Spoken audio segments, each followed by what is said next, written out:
Joining us now is Ron Jewsikow of Guggenheim, who has a sell rating.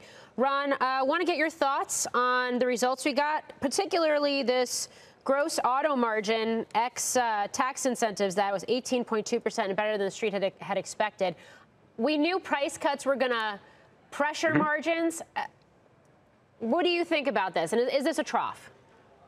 Absolutely, yeah. That's probably the number one question we've had with respect to the stock coming into the print. We were at 17.9, so a little better than feared is, I think, a fair characterization for the gross margins ex credits line. But still, ultimately, more than 1,300 basis points below where Tesla was in the first quarter of last year with respect to gross margins. So they're definitely feeling the impact of price cuts. But better than feared is fair. I would also highlight EPS better. There was some below the line benefits there, and free cash flow was about $1 billion light of consensus estimates. Okay. We're also going to bring in Tom Narayan of RBC, who currently has an outperform rating. For the viewers watching at home, this is a bull-bear debate right here. It is now. It is now. You know, Ron said better than feared. He meant better than hoped from the bear side. All right, Tom, I want to get your reaction to the results we've gotten from Tesla here, especially since gross margins at 18.2%. I mean, if you're talking about the traditional automakers, nobody comes close to that. Yeah, definitely. I mean, last quarter they did 19%, and everyone was worried about price cutting. They definitely did a lot of price cutting. Revenue per unit was only down about 2% from 1Q to 2Q. So I actually think this is, a pretty good post, 18.2. And then look at the EBIT margin. It's at 10%. Name another auto maker that's doing 10% EBIT margins. Oh, and they sell all EVs, which other automakers are woefully dilutive on that. So I look at this. We saw what happened with the stock last quarter when it sold off.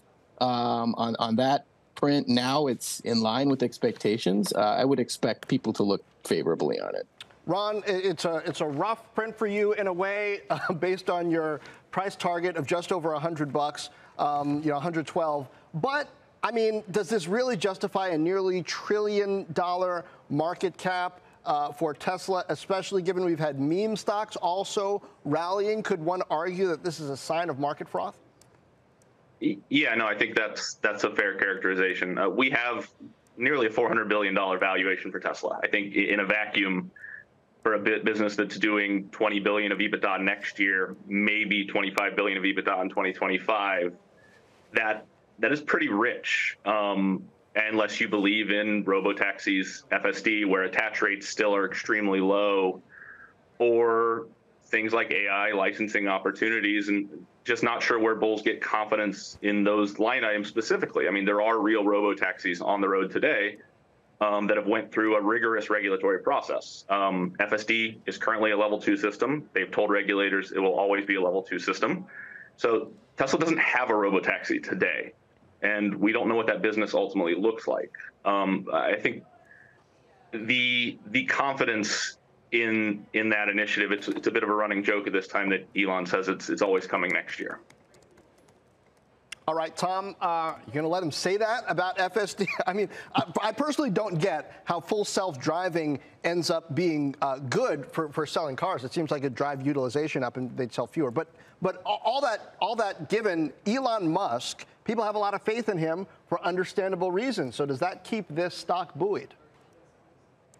I think so. And I think you have to distinguish between FSD and robotaxis. They're two completely different things, right? So FSD is going to be for private cars, level 2+, where they really are the leaders on the road. And I think the attach rate is low because they're charging $200 a month for this. What happens if they chop that to $50 a month, which, by the way, I think is what they're going to do?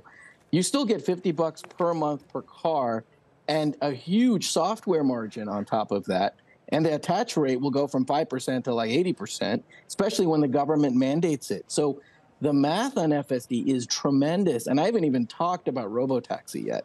When you run the math on robotaxi, you have margins going to 50, 60%, utilization going through the roof. Now, I know a lot of this is far away. I totally get it. But the thing to think about with Tesla is how many companies out there have this sort of market capitalization, money they can throw behind it over the long haul to survive and be the king of the hill on robotaxis. It's just them and maybe Google. There's a couple other robotaxi companies out there right now, but really these guys are the ones that are betting everything on it. And if they do win it, the math is there. You can justify huge market caps and price targets for the stock.